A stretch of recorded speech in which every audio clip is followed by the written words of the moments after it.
जय हिंद। नमस्कार साथियों, आप सभी लोगों का मोस्ट वेलकम है आज के इस नए क्लास में।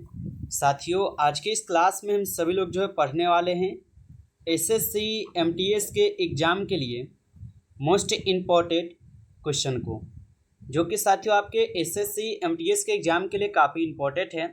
तो आप सभी लोग जो इस क्लास को बिल्कुल अच्छी तरीके से लास्ट तक देखिएगा और इस क्लास में दिए जाने वाले सभी क्वेश्चन को आप अच्छी तरीके से ज़रूर याद कर लीजिएगा, जिससे कि आप लोग जो है अपने एग्ज़ाम में सभी क्वेश्चन को आसानी तरीके से बना पाएंगे। तो चलिए साथियों, क्लास को स्टार्ट करते हैं। उनसे पहले यदि आप इस चैनल पर पहली बार जुड़े हैं तो आप जो इस चैनल को सब्सक्राइब कर लीजिए और सब्सक्राइब करके आप ऑल नोटिफिकेशन को ज़रूर ऑल पे दबा लीजिए, जिससे कि जब भी क्लास स्टार्ट हो सबसे पहले क्लास का नोटिफिकेशन आपके पास पहुंच सके। तो चैनल पे पहली बार जुड़े हैं आप तो आप इस चैनल को सब्सक्राइब कर लीजिए, साथ ही साथ आप जो इस क्लास को लाइक ज़रूर कर लीजिएगा। तो चलिए क्लास को स्टार्ट करते हैं और देखिएगा क्वेश्चन क्या दिया गया है। क्वेश्चन दिया गया है साथियों कि निम्नलिखित में से किसने राष्ट्रीय खेल 2023 में कुल पदकों में से अधिक संख्या में पदक जीते हैं। साथियों, ये सभी क्वेश्चन काफ़ी इंपॉर्टेंट और सिलेक्टेड क्वेश्चन है, जो कि आपके पेपर में साथियों 100% ये प्रश्न पूछे जाएंगे। अच्छे से आप इनको याद कर लेंगे।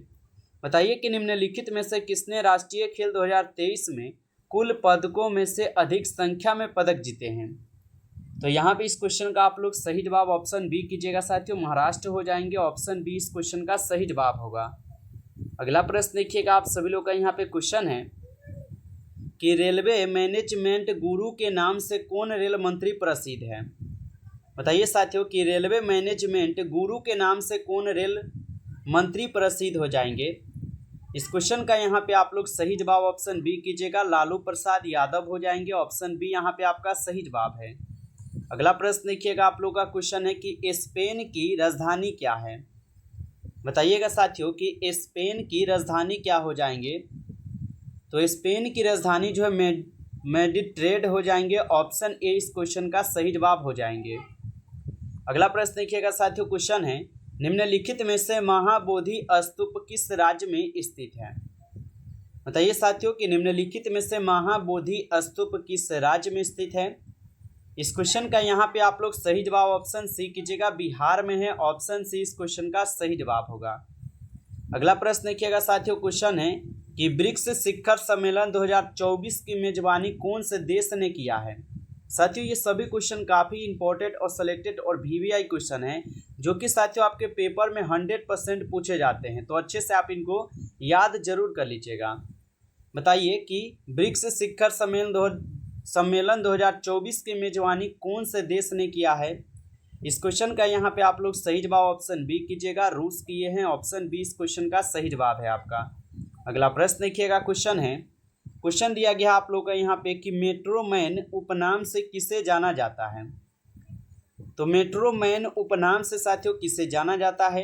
इस क्वेश्चन का यहाँ पे आप लोग सही जवाब ऑप्शन सी कीजिएगा, श्रीधरन को जानते हैं। ऑप्शन सी यहाँ पे सही जवाब है। अगला प्रश्न देखिएगा साथियों, क्वेश्चन है कि भारतीय संविधान का कौन सा अनुच्छेद लोकसभा आयोग के सदस्य को हटाने और निलंबन से संबंधित है। बताइए साथियों कि भारतीय संविधान का कौन सा अनुच्छेद लोकसभा आयोग के सदस्य को हटाने और निलंबन से संबंधित हो जाएंगे। तो साथियों ये आपके आर्टिकल 317 हो जाएंगे। ऑप्शन यहाँ पे आप लोग का सी इस क्वेश्चन का सही जवाब है। चलिए अगला प्रश्न आप लोग देखिएगा, क्वेश्चन दिया गया है कि निम्नलिखित में से तीसरा विश्व हिंदू सम्मेलन कहाँ आयोजित हुआ है। तो निम्नलिखित में से तीसरा विश्व हिंदू सम्मेलन कहाँ पे आयोजित हुआ है। तो साथियों ये बैंकॉक में हुए हैं। ऑप्शन सी इस क्वेश्चन का सही जवाब है, बैंकॉक में। अगला प्रश्न देखिएगा, आप लोग का क्वेश्चन है कि निम्नलिखित में से कौन सी अनुसूची पंचायती राज से संबंधित है। बताइए आप लोग कि निम्नलिखित में से कौन सी अनुसूची पंचायती राज से संबंधित है। इस क्वेश्चन का सही जवाब ऑप्शन बी हो जाएंगे, 11वीं अनुसूची। चलिए आगे बढ़ते हैं और अगला क्वेश्चन आप लोग देखिएगा। क्वेश्चन दिया गया है कि संविधान सभा की प्रथम बैठक की अध्यक्षता किसने की थी। चलिए साथियों बताएंगे कि संविधान सभा की प्रथम बैठक की अध्यक्षता किसने की थी। यहाँ पे इस क्वेश्चन का आप लोग का सही जवाब साथियों ऑप्शन यहाँ पे ए हो जाएंगे, डॉक्टर सच्चिदानंद सिन्हा जी के द्वारा किए गए थे। ऑप्शन ए यहाँ पे सही जवाब है। चलिए अगला प्रश्न देखिएगा। क्वेश्चन दिया गया है कि राष्ट्रीय पैरा तैराकी चैंपियनशिप 2024 का आयोजन कहाँ किया गया है। बताइए साथियों कि राष्ट्रीय पैरा तैराकी चैंपियनशिप 2024 का आयोजन जो है कहाँ पे किया गया है। तो ये आपके पणजी में किए गए हैं साथियों। ऑप्शन ए हो जाएगा इस क्वेश्चन का आंसर, पणजी में। आप लोग जो इनको याद रखेंगे। चलिए अगला प्रश्न यहाँ पे आपका आता है और क्वेश्चन है कि निम्नलिखित में से संघ संविधान समिति के अध्यक्ष कौन थे। तो निम्नलिखित में से संघ संविधान समिति के अध्यक्ष पूछा है साथियों, कौन हो जाएंगे।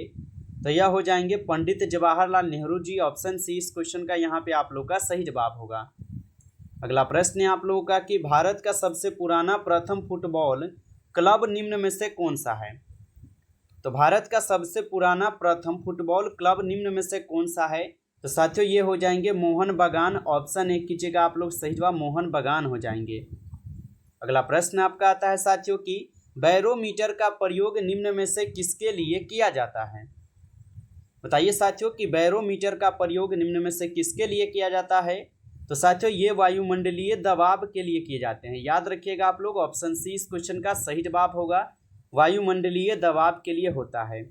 आगे देखिए प्रश्न है साथियों, निम्नलिखित में से ऑस्ट्रेलियाई समूह किससे संबंधित है। बताइएगा साथियों कि निम्नलिखित में से ऑस्ट्रेलियाई समूह निम्न में से किससे संबंधित हो जाएंगे। तो साथियों ये हो जाएंगे आपके रासायनिक और जैविक हथियारों से। ठीक है, ऑप्शन ए कीजिएगा सही जवाब। ऑप्शन ए इस क्वेश्चन का सही जवाब है आपका। अगला प्रश्न देखिएगा साथियों कि हाल ही में क्षेत्रीय उड़ान योजना को कितने साल के लिए बढ़ा दिया गया है। बताइए साथियों कि हाल ही में क्षेत्रीय उड़ान योजना को कितने साल के लिए बढ़ा दिए गए हैं। तो इनको 10 वर्षों के लिए साथियों बढ़ा दिए गए हैं। ऑप्शन बी यहाँ पे सही जवाब है। चलिए अगला प्रश्न देखिएगा साथियों कि रेलवे पालघाट मंडल किस मुख्यालय से संबंधित है। साथियों अभी तक आप इस क्लास को लाइक नहीं किए हैं तो आप इस क्लास को एक बार ज़्यादा से ज़्यादा जो है लाइक कर लेंगे। चैनल पे पहली बार जुड़े हैं आप तो आप इस चैनल को भी सब्सक्राइब करके और ऑल नोटिफिकेशन को आप ऑल पे दबा लीजिए साथियों, ताकि जब भी क्लास स्टार्ट हो सबसे पहले क्लास का नोटिफिकेशन आपके पास पहुँच सके। तो साथियों चैनल पे पहली बार जुड़े हैं आप तो आप इस चैनल को सब्सक्राइब जरूर कर लीजिएगा। चलिए आंसर लगाइएगा आप लोग कि रेलवे पालघाट मंडल किस मुख्यालय से संबंधित हो जाएंगे। इस क्वेश्चन का सही जवाब ऑप्शन सी कीजिएगा साथियों, चेन्नई से है। ऑप्शन सी सही जवाब है। चलिए अगला प्रश्न देखिएगा आप लोग का। यहाँ पे क्वेश्चन है साथियों कि निम्नलिखित में से प्रच्छन्न बेरोजगारी का अर्थ क्या है। तो निम्नलिखित में से प्रच्छन्न बेरोजगारी का जो साथियों अर्थ होता है क्या होता है। तो आवश्यकताओं से अधिक लोगों का होना होता है। ऑप्शन ए कीजिएगा साथियों यहाँ पे सही जवाब, आवश्यकताओं अधिक लोगों का होना। अगला प्रश्न है यहाँ पे मानव विकास सूचकांक का आधार क्या है। बताइए साथियों कि मानव विकास सूचकांक का आधार क्या होगा। तो मानव विकास सूचकांक का जो आधार होता है साथियों स्वास्थ्य शिक्षा जीवन स्तर होता है। ऑप्शन ए कीजिएगा सही जवाब यहाँ पे। अगला प्रश्न है साथियों यहाँ पे कि संविधान सभा द्वारा अंतिम रूप से पारित संविधान में कुल कितने अनुच्छेद तथा अनुसूचियां थी। तो संविधान सभा द्वारा अंतिम रूप से पारित संविधान में कुल कितने अनुच्छेद तथा अनुसूचियां थी। तो साथियों सही जवाब यहाँ पे क्या हो जाएंगे इस क्वेश्चन का। तो ये हो जाएंगे अनुच्छेद 395 तथा 8 अनुसूचियां हो जाएगा। ठीक है, ऑप्शन बी को यहाँ पे आप लोग सही जवाब करेंगे। चलिए अगला प्रश्न आपका आता है यहाँ पे कि राष्ट्रीय महिला आयोग का नया अध्यक्ष किससे नियुक्त किया गया है। तो राष्ट्रीय महिला आयोग का जो नया अध्यक्ष है ये किससे नियुक्त किए गए हैं। तो साथियों याद रखेंगे यह नियुक्त किए गए हैं आपके विजय किशोर रहतकर को। ऑप्शन सी इस क्वेश्चन का सही जवाब हो जाएंगे आप लोगों का। अगला प्रश्न है साथियों यहाँ पे भारत में प्रथम जल विद्युत केंद्र की स्थापना कहाँ की गई थी। तो भारत में प्रथम जल विद्युत केंद्र की स्थापना कहाँ पर की गई थी। तो साथियों ये आपके दार्जिलिंग में की गई थी। ऑप्शन सी इस क्वेश्चन का सही जवाब है, दार्जिलिंग में। अगला प्रश्न देखिएगा आप लोग का क्वेश्चन है कि वायुमंडल की सबसे ऊपरी परत कौन सी है। साथियों काफी इंपॉर्टेंट क्वेश्चन है ये सभी क्वेश्चन आपके एग्जाम के लिए। बताइए वायुमंडल की सबसे ऊपरी परत कौन सी है। इस क्वेश्चन का सही जवाब साथियों ऑप्शन ए हो जाएंगे यहाँ पे। ऑप्शन ए को आप लोग यहाँ पे लॉक कीजिएगा। चलिए अगला प्रश्न यहाँ पे आपका आता है कि निम्नलिखित में से लक्षद्वीप में कुल कितने द्वीपों की संख्या है। तो निम्नलिखित में से लक्षद्वीपों में कुल द्वीपों की संख्या आप लोग को बताना है कितनी है। तो बता देंगे साथियों ये 36 है। ऑप्शन सी यहाँ पे सही जवाब है, 36 होगा। अगला प्रश्न देखिए आप लोग का क्वेश्चन है, किस अनुच्छेद के अंतर्गत भारत का सर्वोच्च न्यायालय नागरिकों के मौलिक अधिकारों की रक्षा करता है? तो किस अनुच्छेद के अंतर्गत भारत का सर्वोच्च न्यायालय नागरिकों के मौलिक अधिकारों की रक्षा करता है? तो साथियों सही जवाब यहाँ पे आप लोग क्या करेंगे, आर्टिकल यहाँ पे क्या हो जाएंगे, तो 32 होना चाहिए। ठीक है, यहाँ पे आप लोग याद रखेंगे आर्टिकल 32 होगा, जो कि आप लोग का यहाँ पे नहीं दिए हैं, तो आप लोग इतना याद रखेंगे, आर्टिकल 32 हो जाएंगे। चलिए आगे देखिएगा क्वेश्चन है साथियों, निम्न में से जनसंख्या का अध्ययन क्या कहलाता है? चलिए बताएंगे साथियों कि निम्न में से जनसंख्या का अध्ययन क्या कहलाता है।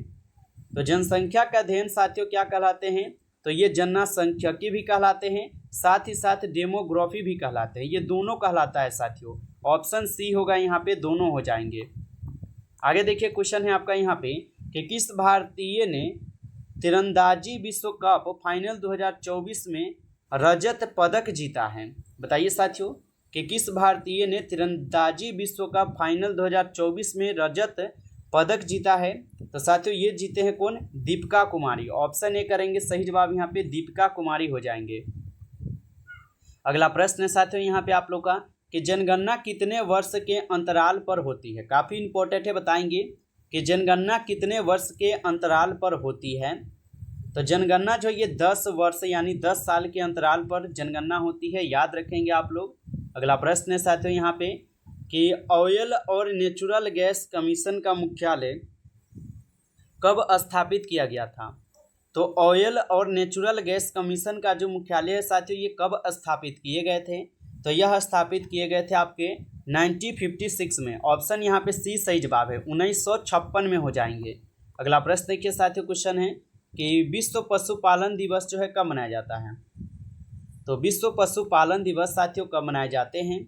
तो विश्व पशुपालन दिवस जो है 4 अक्टूबर को मनाई जाती है। ऑप्शन डी इस क्वेश्चन का सही जवाब है, 4 अक्टूबर। अगला प्रश्न है साथियों यहाँ पे कि किस रेलवे स्टेशन का नाम बदलकर कैप्टन तुषार महाजन रखा गया है? तो किस रेलवे स्टेशन का नाम बदलकर कैप्टन तुषार महान रखा गया है साथियों? तो याद रखिएगा यह नाम किसका है, तो उधमपुर स्टेशन का नाम बदलकर रखे गए हैं। ऑप्शन ए सही जवाब है। अगला प्रश्न है साथियों, निम्नलिखित में से राष्ट्रीय टीकाकरण दिवस जो है कब मनाया जाता है? तो निम्नलिखित में से राष्ट्रीय टीकाकरण दिवस कब मनाया जाता है? तो साथियों ये मनाए जाते हैं 16 मार्च को। ऑप्शन सी इस क्वेश्चन का सही जवाब है, 16 मार्च।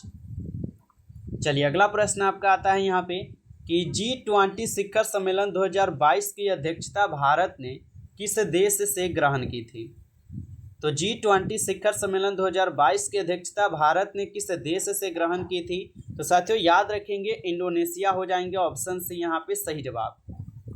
अगला प्रश्न है आप लोगों का कि संयुक्त अभ्यास तरकस भारत और किस देश के बीच आयोजित होता है? तो संयुक्त अभ्यास तरकस भारत और किस देश के बीच जो है आयोजित होते हैं? तो ये साथियों अमेरिका के बीच में होते हैं। याद रखेंगे आप लोग, अमेरिका हो जाएंगे इस क्वेश्चन का आंसर। अगला प्रश्न है आप लोग का कि निम्नलिखित में से ऑक्जेलिक अम्ल का प्राकृतिक स्रोत क्या है? तो निम्नलिखित में से ऑक्जेलिक अम्ल का यहाँ पे प्राकृतिक स्रोत क्या हो जाएंगे? साथियों इस क्वेश्चन का सही जवाब ऑप्शन ए हो जाएंगे, टमाटर। ऑप्शन ए इस क्वेश्चन का आपका सही जवाब है। नमस्कार साथियों, इस क्लास में कुल आपके 35 क्वेश्चन थे, जो कि काफ़ी इंपॉर्टेंट और सिलेक्टेड क्वेश्चन थे। साथियों यदि आपको क्लास अच्छा लगा हो तो आप इस क्लास को लाइक कर लेंगे। चैनल पे पहली बार जुड़े हैं तो आप इस चैनल को भी सब्सक्राइब करके और नोटिफिकेशन को आप ऑल पे दबा लीजिए, ताकि जब भी क्लास स्टार्ट हो सबसे पहले क्लास का नोटिफिकेशन आपके पास पहुंच सके। तो चैनल को आप लोग सब्सक्राइब जरूर कर लेंगे। चलिए फिर मिलते हैं आपसे एक नई टॉपिक के साथ नेक्स्ट क्लास में। तब तक के लिए जय हिंद, जय भारत।